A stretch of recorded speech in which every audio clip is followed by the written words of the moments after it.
신혜진 기자님, 안녕하십니까? 네, 안녕하세요. 예. 오늘 발표해 주실 내용 제목이 코로나19와 비주얼 저널리즘이고요. 앞서 기조 발표를 해주신 분들이 공통적으로 이제 언급을 하셨습니다만, 워싱턴 포스트의 이 어떤 시각 정보를 이용한 코로나19와 관련한 보도들이 올해 많은 주목을 끌었죠. 특히 이제 워싱턴 포스트 그래픽 팀에서는 이런 코로나19 관련 이슈를 독자들에게 좀 더 쉽고 직관적으로 전달하기 위해서 다양한 비주얼 스토리텔링을 시도하고 있습니다만, 이번 세션에서 이제 신유진 기자께서 그 확산 과정, 코로나19의 확산 과정을 다른 바이러스와 비교하는 시뮬레이션, 그리고 코로나19의 현황을 보여주는 트래커를 비롯해서 여러 가지 비주얼 스토리텔링의 그 제작 과정을 소개해 주시겠습니다. 자, 한번 함께 보시겠습니다. 안녕하세요. 워싱턴 포스트 그래픽 팀에서 그래픽 기자로 일하고 있는 신유진입니다. 그래픽 기자는 디자이너, 개발자, 기자 등의 다양한 역할을 수행하면서 데이터와 비주얼을 이용해서 새로운 방식으로 이야기를 전달하는 일을 하고 있습니다. 오늘 말씀드릴 내용은 코로나 바이러스와 비주얼 저널리즘입니다. 제가 워싱턴 포스트에서 코로나 바이러스 관련하여 참여한 스토리는 현재까지 총 8개입니다. 그중 각기 다른 내용과 비주얼을 가지는 3가지의 스토리를 가지고 각각 어떠한 내용으로 어떻게 만들어졌는지 이야기 나누려고 합니다. 첫 번째 스토리는 미국 내 코로나 바이러스의 확산 현황을 보여주는 트래커입니다.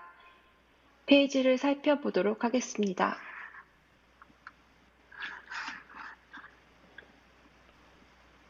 이것은 미국 내 코로나 바이러스 현황을 보여주는 트래커로 실시간으로 업데이트됩니다.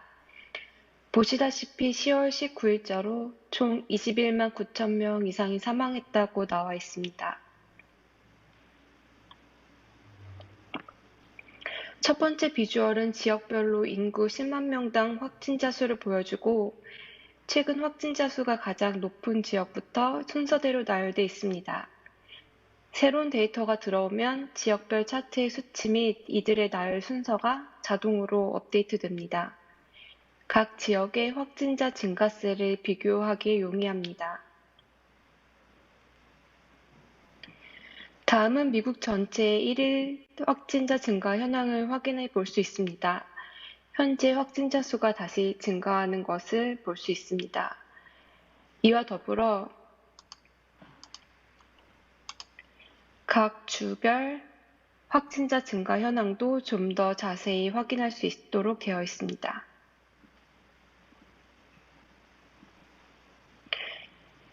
현재까지는 미국 전체나 주 단위의 증가세를 보여주었는데요. 다음은 지도를 통해 좀 더 작은 지역 단위의 정보를 확인할 수 있습니다.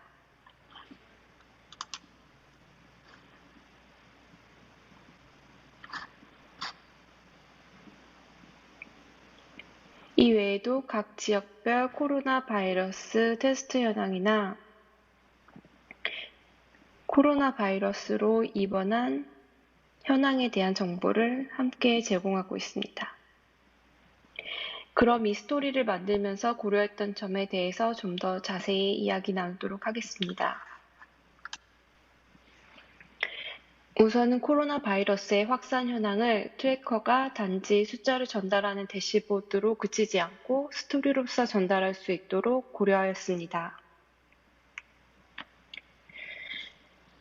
여기에 제시된 것은 헤드라인이나 스토리 안에서 확진자 및 사망자의 실시간 데이터 정보를 확인할 수 있도록 구현되어 있습니다.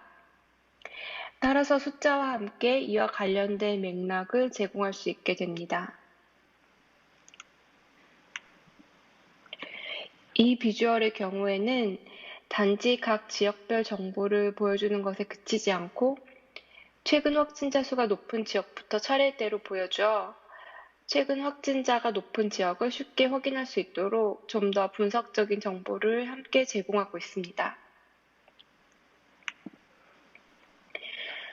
다음으로 트래커 내의 디자인 및 개발의 일관성에 대해서 이야기 나누도록 하겠습니다.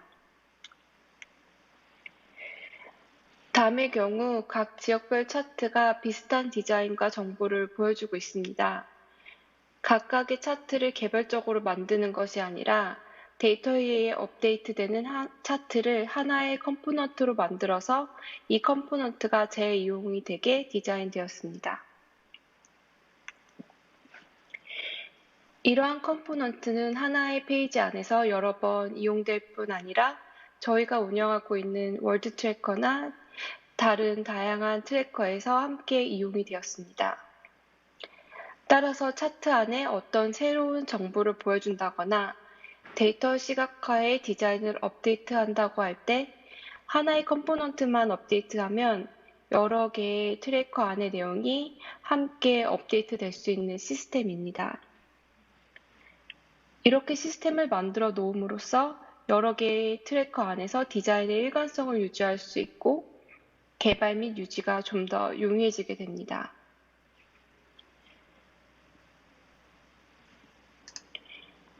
다음에 보시는 것은 월드 트래커입니다. 설명드렸던 것처럼 같은 컴포넌트를 사용하여 개발되었기 때문에 앞에 보신 미국 내 트래커와 페이지 전체의 디자인이나 차트의 형태가 전체적으로 일관된 것을 확인하실 수 있습니다. 다음은 독자의 소통입니다. 트래커의 특성상 실시간으로 코로나 바이러스 현황 정보를 전달하기 때문에 독자들과의 소통이 중요하다고 생각했습니다. 현재 트래커 전체의 내용은 앞에서 말씀드린 것과 같이 데이터에 의해 자동으로 업데이트되고 있습니다. 이 외에 새로운 정보나 데이터 시각화가 트래커 내에 추가될 때 이를 독자들에게 전달하기 위해 로그 형태로 페이지 하단에 정리되어 있습니다. 트래커에 참여한 기자, 에디터들 각각의 이메일뿐 아니라 이들이 함께 공유하는 이메일을 만들어 이를 통해 독자들은 데이터에 대한 질문을 하기도 하고 어떠한 정보가 있으면 좋을 것 같다 등의 제안을 하기도 합니다. 소통이 꽤 활발히 이루어지고 있습니다. 다음으로 보여드릴 내용은 코로나19와 같은 전염병이 어떻게 퍼지고 종식되는지에 대한 시뮬레이션입니다. 이 스토리는 미국 내에서 감염자가 증가하기 시작하던 2월 달에 만들어졌습니다. 브레인스토밍을 하면서 같은 아이디어에 동의한 3명의 그래픽 기자가 참여했습니다.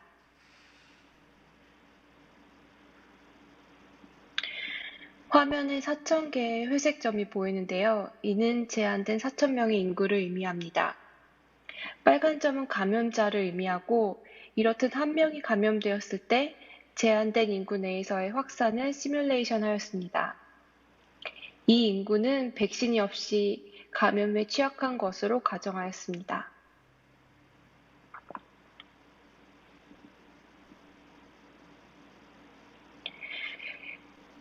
시뮬레이션은 기초 감염체의 생산 지수, 즉 환자 한 명이 얼마나 많은 사람에게 바이러스를 옮기는지 그 지표를 바탕으로 하였습니다. 이 스토리는 새로운 용어나 여러 가지 수학적 가정 등 새로운 정보가 많이 등장하고 있기 때문에 모든 정보를 한 번에 전달하기보다는 가장 기초적인 정보부터 하나하나 차례로 설명하는 스토리텔링으로 디자인하였습니다.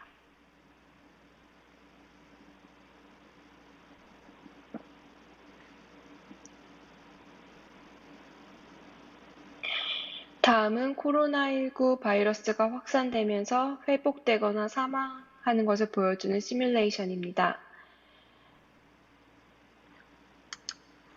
빨간색의 확산은 감염의 확산을 보여주고 감염된 이후에는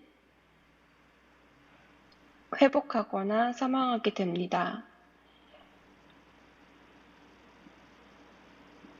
재감염이 이루어지지 않는다는 가정하에 감염에 취약한 인구인 회색점이 점점 줄어드는 것을 확인하실 수 있습니다.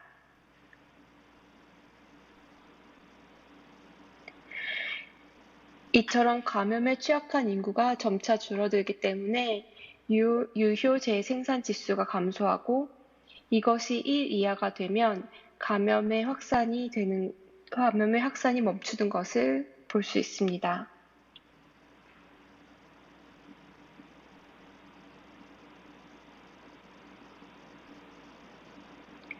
다음으로는 홍역을 보도록 하겠습니다. 보시다시피 확산이 훨씬 빠르게 일어나는 것을 확인할 수 있습니다.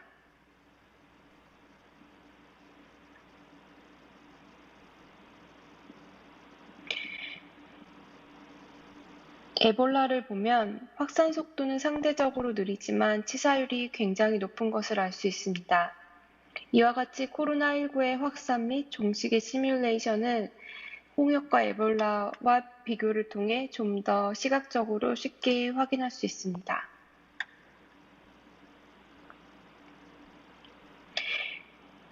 이 외에도 바이러스의 확산 속도를 늦출 수 있는 시나리오를 시뮬레이션 하였습니다.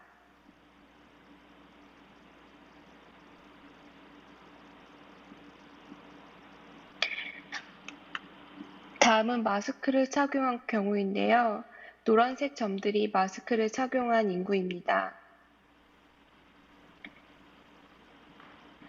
보시면 위의 바이러스들이 제한된 인구수 전체에서 확산되어 가다가 멈춘 것에 비해 아직 감염에 취약한 인구가 가장자리에 더 많이 있음에도 확산이 멈춘 것을 확인할 수 있습니다.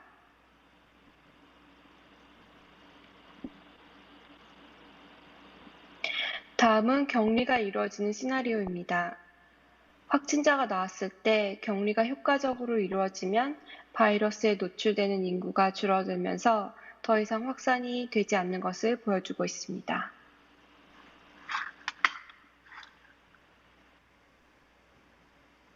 다음은 은퇴, 노후 재정상담, 챗봇에 관한 스토리입니다. 코로나19로 인해 미국 내 실직자 수가 급격히 증가했습니다. 많은 사람들이 연금을 계속 붓는 것이 맞는지, 실업수당 신청은 어떻게 해야 하는지 등 재정관리에 대해 많은 질문을 던지기 시작했습니다. 이러한 궁금증을 지닌 사람들에게 각자의 재정 상황에 맞게 적절한 은퇴 및 노후 재정 상담을 조언해주는 챗봇을 만들었습니다. 미셸은 워싱턴 포스트에 신뢰받는 개인 금융 칼럼니스트입니다. 따라서 미셸이 직접 독자와 대화를 나누며 재정 상담을 해주는 형태로 스토리가 디자인되었습니다. 먼저 미셸을 소개하고 있습니다. 눈을 깜빡이는 듯한 애니메이션으로 좀 더 미셸이 존재하는 듯한 생동감을 주도록 노력했습니다. 미셸 소개를 하고 나서는 미셸과의 대화가 이어집니다. 마치 문자 메시지를 주고받는 듯한 형태로 되어 있습니다. 이는 미셸과 대화하는 듯한 친근감을 주고자 하는 것도 있지만 독자들의 답변에 근거해서 개인의 재정 상황에 맞는 적절한 조언을 주기 위한 것도 있습니다. 미셸이 최근 실직을 당하거나 경제적 타격이 있었는지 물어봅니다. 그럼 예스라고 대답해 보도록 하겠습니다. 이 미셸은 경제적 타격이 크다면 잠시 은퇴 준비를 미루어도 괜찮다며 이와 함께 여러 가지 조언을 해줍니다. 주로 응원하거나 위로하는 등의 메시지에서는 직접 미셸의 목소리를 오디오의 형태로 전달하였습니다.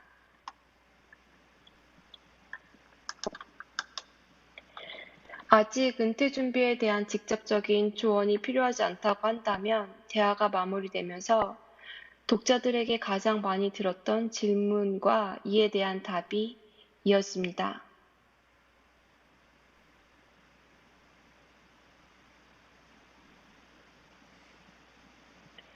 그리고 미셸의 인사와 함께 스토리가 마무리됩니다. 다시 처음 질문으로 돌아가 보도록 하겠습니다.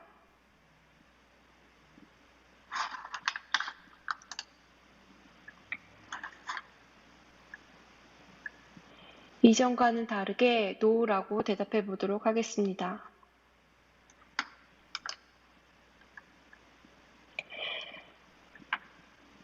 직업이 안정적이라고 대답을 하면 연봉이나 개인의 재정 현황들을 물어보기 시작합니다.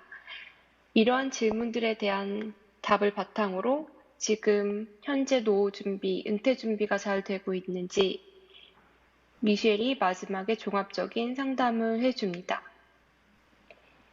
이와 같이 독자의 답변에 따라 미셸이 적절한 다른 반응을 보여주고 독자의 답변을 바탕으로 종합적인 재정 상담을 해주는 것이 이 스토리의 핵심입니다.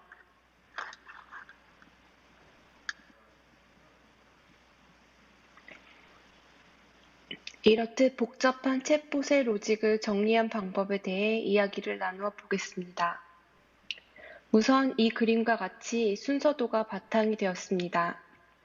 미셸이 실제로 은퇴 재정 상담을 할 때 물어보는 질문들로 기본 틀을 잡고 점차 구체적인 순서도를 만들어 갔습니다. 이때 온라인 협업 디자인 툴인 피그마를 사용하였습니다. 이는 순서도를 함께 작업하고 저장하고 공유하는 데 큰 역할을 했습니다. 다음은 순서도가 챗봇이 되기까지 데이터가 변환되는 과정입니다. 순서도를 구글 닥에서 텍스트의 형태로 정리를 하고 RTML이라는 툴을 써서 이를 JSON이라는 데이터 포맷으로 변환하였습니다. 그리고 이 데이터를 챗봇 형태로 변환하는 개발을 하였습니다. 이 시스템이 완성된 이후에는 구글 닥의 텍스트가 챗봇으로 변환되는 중간 과정이 자동화되었습니다. 즉, 순서도의 로직이 업데이트되면 구글 닥의 문서 편집만으로 챗봇의 대화를 구현할 수 있게 되었습니다. 이렇듯 복잡한 로직을 챗봇의 대화 형태로 쉽게 구현하고 업데이트하는 방법을 찾음으로써 개개인의 재정 상태에 맞는 상담을 할 수 있는 챗봇을 만들 수 있었습니다. 여기까지 발표였습니다. 이야기 들어주셔서 감사합니다. 지금까지 신유진 워싱턴 포스트 그래픽 기자의 발표 들으셨고요. 지금 뭐 줌으로 이제 실시간으로 좀 신 기자께서 연결이 돼 있는데 지금 발표 내용과 관련해서 제가 뭐 한두 가지만 질문을 드려보겠습니다. 일단 이제 신 기자님께서는 그 워싱턴 포스트 이제 그래픽 팀에서 이제 그 그래픽 기자로 지금 일하고 계신데 이 직함 자체가 사실은 이제 그 한국 기준으로 보면은 좀 생소한 수도 있을 것 같습니다. 저희는 이제 이 그래픽 기자라는 그런 그 타이틀 자체가 없는데 워싱턴 포스트 같은 경우에는 이제 그래픽 기자는 뭐 어떤 일을 하고 계시고 특히 이제 신유진 기자께서는 뭐 디자인과 뭐 개발 여러 가지 그 기획이라든가 여러 가지 이제 일이 있을 것 같은데 구체적으로 어떤 그 작업을 하신 건지요? 저 방금 이제 소개해 주신 그 작업에서도요. 예.